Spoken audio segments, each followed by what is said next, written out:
өкмөттүн отурумун өткөрүп атабыз.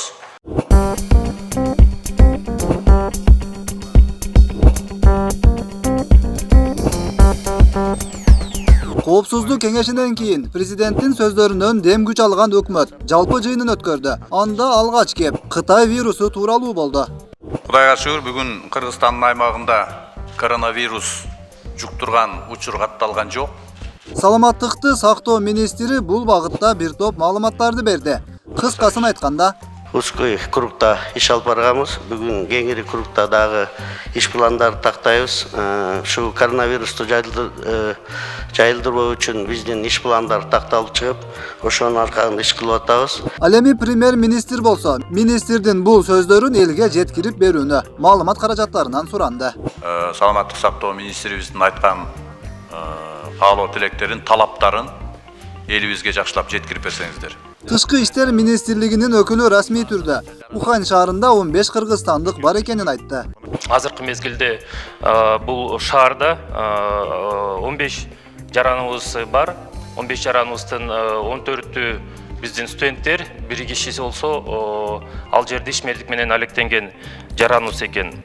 Абылгазиев Уханьда жүргөн кыргызстандыктардын жакындары алардын абалы тууралуу билгиси келсе, вице-премьер-министрге чыгууну сунуш кылды.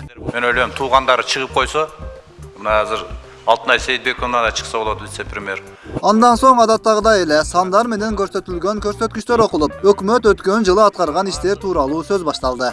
Болжолду алдын ала жыйынтыктарын чыгарып жатабыз. Абылгазиев башында турган өкмөт аткарган иштерин ийгиликтүү деп баалаганга аракет кылары түшүнүктүү. Бирок өздөрү берген маалыматтар өкмөттүн иши кандай деңгээлде экенин так көрсөтүп турду. Мисалы, көмүскө экономика.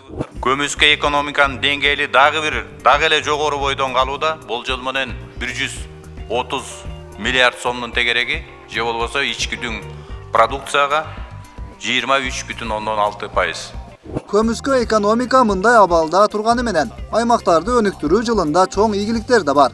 Мисалы, биз ойлойбуз, 2 жылдан бери элибиздин өзүнүн көз карашын, айылга болгон мамилесин, жерге болгон мамилесин өзгөртүп келатабыз. Аны бу жерде област жетекчилери, акимдер сезип атат. реалдуу аткарылган иштер тууралуу айтылган маалыматка карасак, өкмөттүн таза суу менен камсыз кылуу иши 2 жылда 10%га да өскөн эместигин түшүнөбүз.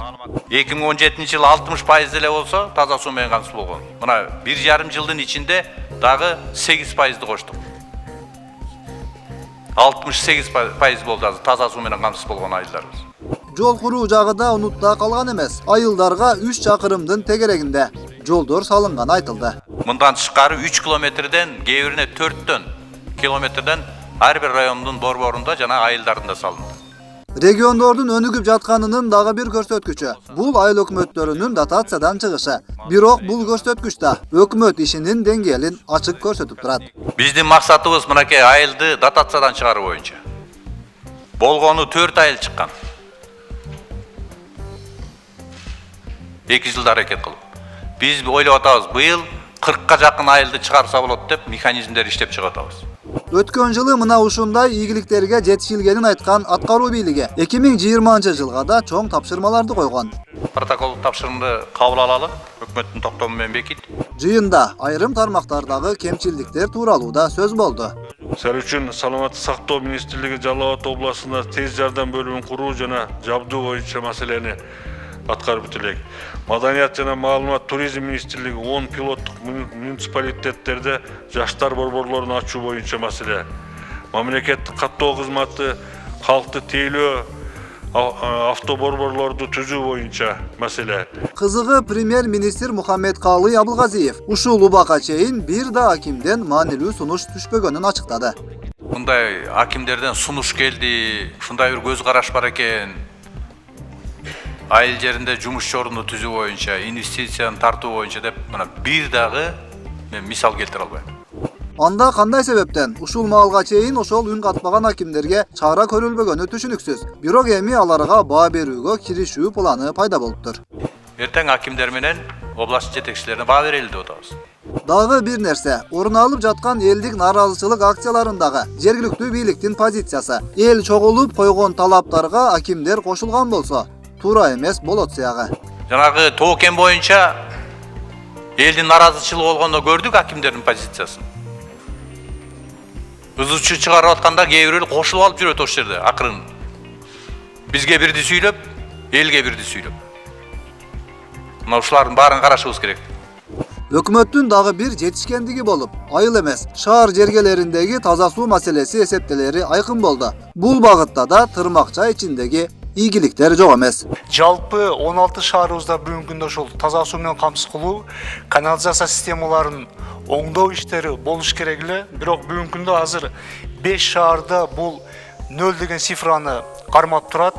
Бир тиын каражат дагы өздөштүрүлгөн жок. Мен ошолорду официалдуу түрдө айтып коеюн. Мына Кара Балта шаарында, Токтогул шаарында, Майлуу сууда, Өзгөндө, Балыкчыда. Бир гана Оштун мэри менен социалдык өнүгүү министри өкмөткө суроо талап менен кайрылган болбосо, калган катышуучулар эч кандай маанилүү сунуш пикирин айтпаганы байкалды. Минтранстын баласында турган ошол автобекет бар, бирок мындайча айтканда азыр базарга айланып кетип атат да. Ушуну биз каттаа жолдогон элек, эгер бизге өткөрүп берилсе, сиз бир протоколго кошуп, протокол тапшырма берсеңиз, биз азыр как раз бюджетти каратабыз, быйыл ремонттоо иштерин жүргүзүп, бир мындай шаарга ыңгайлуу шарт түзүлөт эле да. Ата-энелери паспорты жок болгондуктан балдары көбөлүк албай калып атат да. Биз сунуш бергенбиз, бирок ушуга чейин өтпөй келет.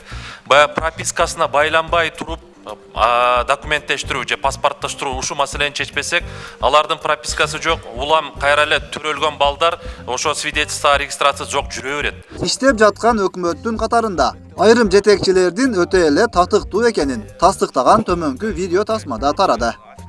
Канча пенсионер бар? Бюджетиңер канча бир жылда? Канчасы социалдык проблемаларды чечет? Силерде канча пенсионер бар, балыкчыныкы? Элиңердин санын билбейсиңер. Канча пенсияң бар, канча пенсия тарайт? Пенсиялык каражатты канча төлөйсүңөр?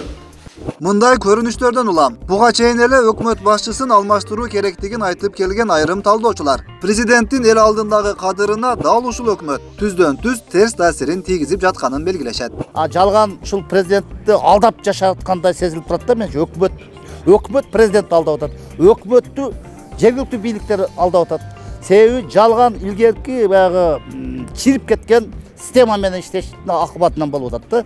Коопсуздук кеңешинде Мухаммедкалый Абылгазиев да өкмөттүн дарегине айтылган сын пикирлер туура экенин мойнуна алган болчу. Жанагы болбой жазалбай аткан иштердин көбү, урматтуу Соромошевич, бул биздин өзүбүздүн шалакылыгыбыз жана көңүл коштугубуз болуп атат. Кадрлардан ушул слабый адамдардын барышы, кээде ошол биз билген коррупционер адамдар ham жүрөт ал жерде, биз билебиз бардыгын. Эми шулардын эл мамлекеттин кызыкчылыгынан өздөрүнүн кызыкчылыгы көбүрөөк болгондой болуп турат да. Мисалы мына бир жыйма депутаттарыбыздын иш аракеттеринен байкалып атат. Себеби өкмөттү отчетунда колдоо. Сен мага тийбе, мен сага тийбей деген немеде өттү да бул жерде. Өзүңүздөр байкадык да, баары эле байкап турат. Өткүрбек Рахманов, Замирбек Тойчубаев, Регион.